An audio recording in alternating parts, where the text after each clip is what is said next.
Welcome to our channel Learn with Yourself. I saw there was a comment from Aditya Prakash. He had some problem regarding colloidal solution and its type. So in this video we will learn about colloidal solution and the type of colloidal solution. So before going ahead, we must have the basic knowledge about matter, pure substance and impure substance, because these are the basic point to learn and to understand about colloidal solution. तो हम लोग पहले से ही पढ़ते आए हैं और जानते भी हैं कि मैटर क्या होता है। देखिए, अगर कोई भी चीज़ को हम मैटर बोलते हैं तो हम उसको तभी बोल सकते हैं कि जब उसको हम लोग देख पाते हैं, समझ पाते हैं, हम उसको टच कर पाते हैं, जिसको कि हम लोग फील कर पाते हैं कि वो हमारे सराउंडिंग में, मतलब जिसका कि प्रेजेंस हम लोग पता लगा सकते हैं। आप सोचिए कि हम लोग कोई चीज़ को कैसे देख पाते हैं, उसका शेप एंड साइज होता है। इसका मतलब अगर उसका शेप एंड साइज है तो उसका क्या होगा, वॉल्यूम होगा, और वॉल्यूम है तो उसका मास होगा ही।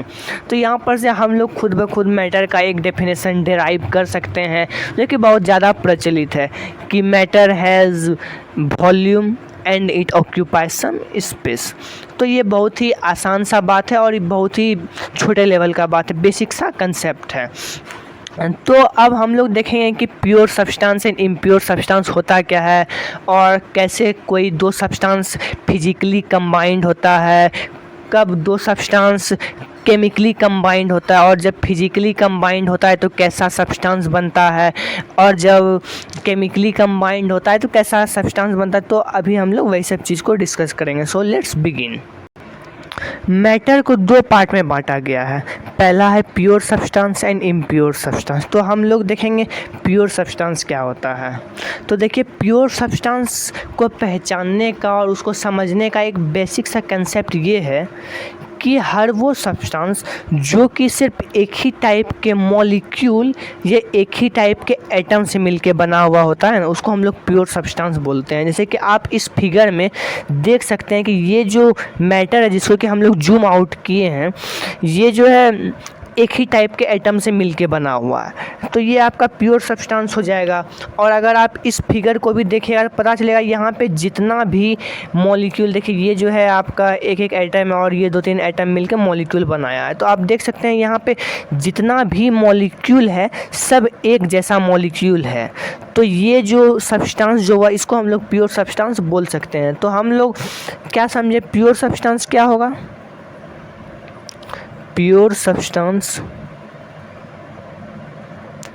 क्या होता है, मेड ऑफ, बना हुआ होता है, मेड ऑफ सेम एटम्स और मॉलिक्यूल।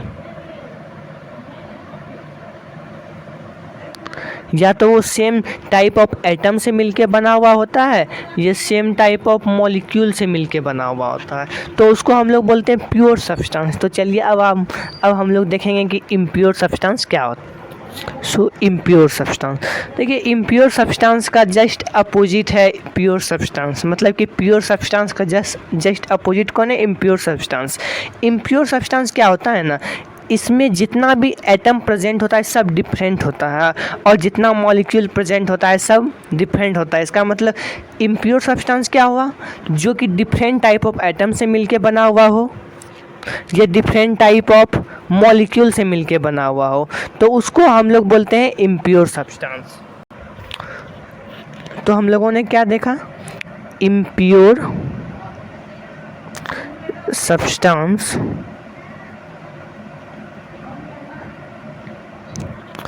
मेड ऑफ, ये बना हुआ होता है मेड ऑफ डिफरेंट एटम्स और मॉलिक्यूल। तो ये बना हुआ होता है डिफरेंट टाइप ऑफ एटम से और डिफरेंट टाइप ऑफ मॉलिक्यूल्स। तो अभी तक हम लोगों ने क्या देखा है, मैटर है, प्योर इम्प्योर सब्सटेंस, उसका दो पार्ट है। प्योर है सेम टाइप ऑफ एटम से मिलके, ये सेम टाइप ऑफ मॉलिक्यूल से मिलके बना हुआ होता है। इम्प्योर डिफरेंट एटम से, ये डिफरेंट मॉलिक्यूल से मिलके बना हुआ होता है। तो अब हम लोग देखेंगे फिजिकल कॉम्बिनेशन क्या होता है, केमिकल कॉम्बिनेशन क्या होता है। फिजिकल कॉम्बिनेशन कहने का ये मतलब कि कब दो सब्सटेंस फिजिकली कंबाइन करता है, और जब फिजिकली कंबाइन करता है तो क्या बनता है, प्योर सब्सटेंस बनता है या इम्प्योर सब्सटेंस बनता है। और जब कोई दो सब्सटेंस केमिकली कंबाइन करता है तो वहाँ पे प्योर सब्सटेंस बनता है या इम्प्योर सब्सटेंस बनता है। तो चलिए हम लोग वो इंटरेस्टिंग फैक्ट को जानते हैं। जैसा कि आप इस फिगर में देख सकते हैं, ये जो आपका फर्स्ट सब्सटेंस है, इसमें आप देखिए कि हर मॉलिक्यूल एक जैसा, जितना ही मॉलिक्यूल है सब एक जैसा, मतलब ये जो substance same type of molecule से मिलके बना हुआ है तो ये प्योर सब्सटेंस है। तो देखिए ये भी जो है, ये भी सेम टाइप ऑफ मॉलिक्यूल से मिलके बना हुआ है, ये प्योर सब्सटेंस है। जब हम ये दोनों को केमिकली कंबाइन कर रहे हैं तो ये जो तीसरा सब्सटेंस जो बन रहा है, आप देख पा रहे हैं कि इसका भी मॉलिक्यूल जो है सब सेम टाइप का है। तो इसको हम लोग बोलते हैं केमिकल कॉम्बिनेशन। केमिकल कॉम्बिनेशन ये हुआ कि यदि हम लोग कोई दो सब्सटेंस को, ये दो प्योर सब्सटेंस को मिलाते हैं और तीसरा सब्सटेंस भी प्योर बन जाता है तो उसको हम लोग बोलते हैं केमिकल कॉम्बिनेशन। समझे? केमिकल कॉम्बिनेशन से हमेशा हमको प्योर सब्सटेंस ही मिलता है। केमिकल कॉम्बिनेशन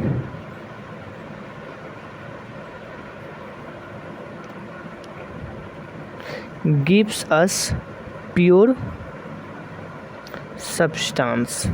ओके, ये आपका था प्योर सब्सटेंस। ये प्योर सब्सटेंस दोनों को हम लोग केमिकली कंबाइन करवाएं तो जो प्रोडक्ट जो निकला वो भी एक प्योर सब्सटेंस ही बना। अब हम लोग देखेंगे फिजिकल कॉम्बिनेशन। फिजिकल कॉम्बिनेशन को समझने के लिए चलिए हम लोग एक एग्जांपल के द्वारा समझते हैं। जब हम लोग पानी में नमक को मिलाते हैं तो क्या होता है। जैसे मान लीजिए ये आपका है पानी का मॉलिक्यूल, ये है वाटर, ये एक प्योर सब्सटेंस है। वाटर प्योर सब्सटेंस क्यों है? ये वाटर इसलिए प्योर सब्सटेंस है क्योंकि वो सेम टाइप ऑफ मॉलिक्यूल से मिलके बना हुआ होता है। Very good. सॉल्ट भी प्योर सब्सटेंस है, सेम टाइप ऑफ मॉलिक्यूल से मिलके बना हुआ होता है। दोनों को हम लोग फिजिकली कंबाइन कर दिए, नया सब्सटेंस बना, मतलब एक सब्सटेंस बना। अब हम लोग देखेंगे वो प्योर है कि नहीं। प्योर कब होता है? जब उसमें सेम टाइप ऑफ एटम हो या सेम टाइप ऑफ मॉलिक्यूल। तो आप देख सकते हैं यहाँ पे ये जो मॉलिक्यूल, इसमें सिर्फ 2 एटम है और वहीं पे ये मॉलिक्यूल जो है इसमें 3 एटम है।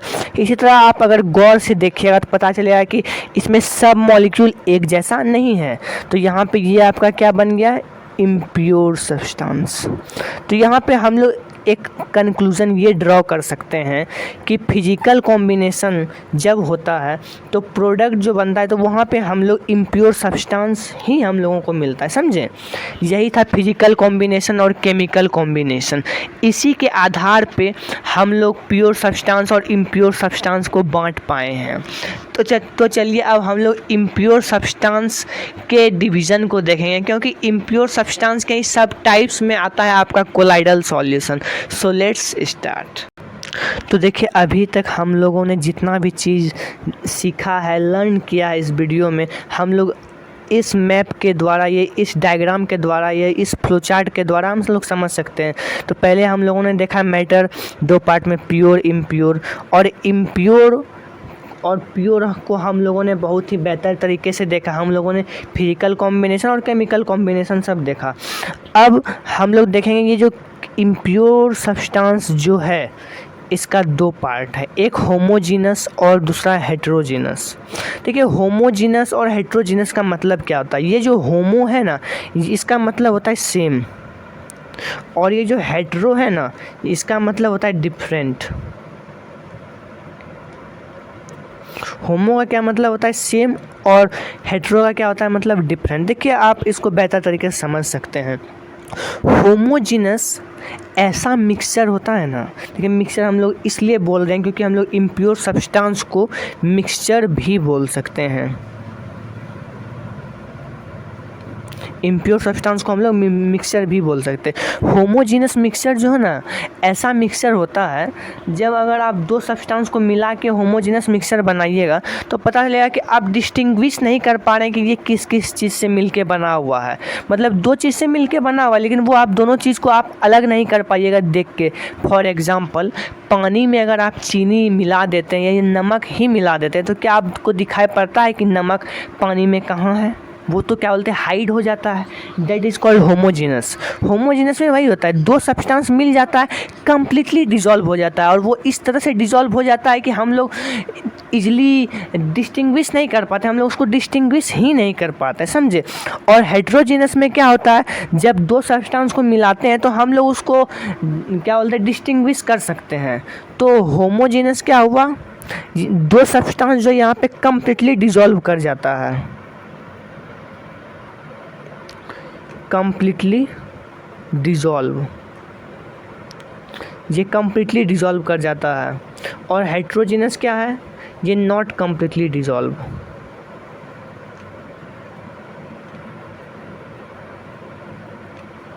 ये कम्प्लीटली डिज़ोल्व नहीं होता है। जैसे मान लीजिए अगर आप पानी में डस्ट पार्टिकल या क्ले पार्टिकल को आप डिज़ोल्व करना चाहेंगे तो क्या आपको नहीं लगता है कि अगर आप उसको मिला दीजिएगा तो आप उसको आसानी से देख पाइएगा कि मिट्टी अलग है, पानी अलग है। That is called heterogeneous. Heterogeneous different है, वो डिफरेंट इसलिए है क्योंकि उसका पार्टिकल डिफरेंटली हमको दिखाई पड़ रहा है। लेकिन होमोजीनस क्या है, सब एक जैसा मिल जाता है, उसमें हम लोग क्या बोलते हैं, डिफ्रेंशिएट नहीं कर पाते, यूनिटी डेवलप हो जाता है, सेम होता है होमोजीनस। ये है आपका हेट्रोजीनस। अब देखिए हेट्रोजीनस में भी आपका दो है, एक कोलॉइड है, एक सस्पेंशन है। कोलॉइड वैसा मिक्सचर है जिसमें कि आप इजीली डिस्टिंग्विश नहीं कर पाइएगा, मतलब कि easily not distinguished, easily distinguish नहीं किया जाता है।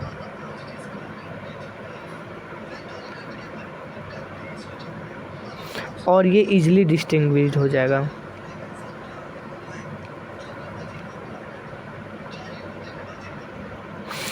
इजीली डिस्टिंग्विश मेरा कहने का ये मतलब है कि जो सब्सटेंस मिल के वो ऐसा मिक्सचर बनाया होगा उसके कम मतलब वो सब्सटेंस को हम लोग इजीली डिस्टिंग्विश नहीं कर पाएंगे। जैसे कि मान लीजिए आप दूध में अगर आप पानी मिला देते हैं, यहाँ पे देखिए असलियत में ये होता है ना, पूरा तरह से पानी दूध में डिज़ोल्व होता है नहीं, पहला बात। और दूसरा ये कि चूँकि ये पूरी तरह से कम्प्लीटली डिज़ोल्व हुआ नहीं तो ये हेट्रोजीनस हो गया, ओके। और आप इसको इजीली डिस्टिंग्विश भी नहीं कर पाइएगा कि पानी में दूध में पानी मिला हुआ है ये नहीं है, मतलब इजीली हम लोग डिस्टिंग्विश नहीं कर पाते हैं। लेकिन वही अगर मान लीजिए पानी में क्ले पार्टिकल दे दिए तो आप उसको इजीली डिस्टिंग्विश कर पा रहे हैं, तो that is called suspension. Suspension और कोलॉइड क्या हुआ, कोलॉइड जो कि लगभग डिज़ोल्व कर जाता है, लगभग डिज़ोल्व कर जाता है, इसलिए ना हम लोगों को डिस्टिंग्विश करने में क्या बोलते हैं डिफ़िकल्टीज़ होता है। और सस्पेंशन में क्या होता है, कम्प्लीटली डिज़ोल्व नहीं होता है, इसमें होता है कि आपका 90% डिज़ोल्व हो जाता है, लेकिन इसमें लगभग 30 to 40% ही डिज़ोल्व होता है। यही है कोलॉइड और सस्पेंशन में। एक कोलॉइड बस इतना ही था कि दो सब्सटेंस जो है जब इनकम्प्लीटली ये लगभग डिज़ोल्व कर जाता है तो वहाँ पे हम लोगों को मिलता है कोलॉइड सॉल्यूशन, ये कोलॉइड मिक्सचर।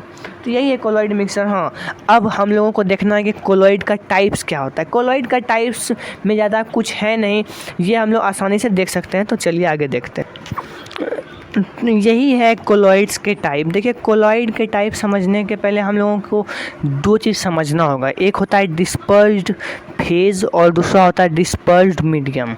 डिस्पर्स्ड फेज़ वो हुआ आप जिस सब्सटेंस को मिलाने जा रहे हैं किसी दूसरे सब्सटेंस में, तो यहाँ पे आपको दो चीज़ समझना होगा। पहली बात ये, जिसको आप मिलाने जा रहे हैं आप उसको बोलिएगा डिस्पर्स्ड फेज, और जिसमें मिलाने जा रहे हैं आप उसको डिस्पर्स्ड मीडियम बोलिए। जैसे यहाँ पे सॉलिड को सॉलिड में मिलाएंगे, तो किसको मिला रहे हैं? सॉलिड को, तो ये हो गया आपका डिस्पर्स्ड फेज। मिलाएंगे किस में? सॉलिड में, तो ये आपका हो गया डिस्पर्स्ड मीडियम।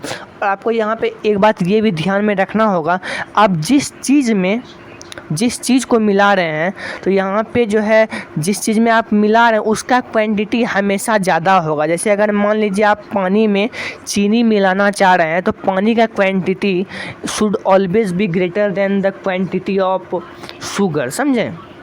यही है। तो यही सब टाइप है, जैसे कि सॉलिड में अगर हम सॉलिड को मिला रहे हैं तो उसको हम लोग बोलते हैं सॉलिड सोल। अगर सॉलिड को हम लिक्विड में मिला रहे हैं तो उसको हम लोग बोलते हैं सोल। सॉलिड को गैस में मिलाते हैं तो उसको एरोजोल बोलते हैं। लिक्विड को सॉलिड में मिलाते हैं तो ये जेल बोलते हैं। लिक्विड को लिक्विड में मिलाते हैं तो इमल्जन बोलते हैं। लिक्विड को गैस में मिलाते हैं तो लिक्विड एरोजोल बोलते हैं। गैस को सॉलिड में मिलाते हैं तो सॉलिड फोम बोलते हैं, और गैस को लिक्विड में मिलाते हैं तो फोम बोलते हैं। ये 8 टाइप्स है। आपके मन में एक डाउट आया होगा कि यहाँ पे सॉलिड इंटू सॉलिड है, सॉलिड इंटू लिक्विड है, सॉलिड इंटू गैस है, liquid into solid, liquid into liquid, liquid into gas, gas into solid, gas into liquid. लेकिन गैस इंटू गैस क्यों नहीं है? गैस इंटू गैस इसलिए नहीं है क्योंकि अगर आप किसी भी गैस को किसी दूसरे गैस में मिलाइएगा तो वो 100% डिज़ोल्व हो जाता है। और आप ही बोलिए, अगर कोई दो सब्सटेंस 100% डिज़ोल्व हो रहा है तो क्या हम उसको हेट्रोजेनस बोलेंगे? नहीं। 100% डिज़ोल्व हो रहा है तो वो होमोजीनस होगा, तो हेट्रोजीनस होगा ही नहीं। और चूँकि वो हेट्रोजीनस नहीं होगा तो वो कोलॉइड कहाँ से हो जाएगा? यही चीज़ है। और यहाँ पे कुछ एग्जांपल्स भी है, तो आप इस चीज़ को याद कर लीजिए। और याद क्यों कीजिएगा, आप समझ लीजिए, आपको ये बहुत ही ज़्यादा मदद करेगा। ओके माय डियर फ्रेंड, यदि अभी भी आपको किसी तरह का डाउट है तो आप बेहिचक पूछ सकते हैं। देखिए, डाउट से ही हम लोगों को एक क्लियरिटी मिलता है। जब तक आप किसी चीज़ को गहराई तक नहीं देखेगा तब तक आपको प्योरेस्ट चीज़ नहीं मिलेगा। So to gain the purest form of knowledge you have to go inside and inside, and you must have doubt my dear friend. That's all, thank you.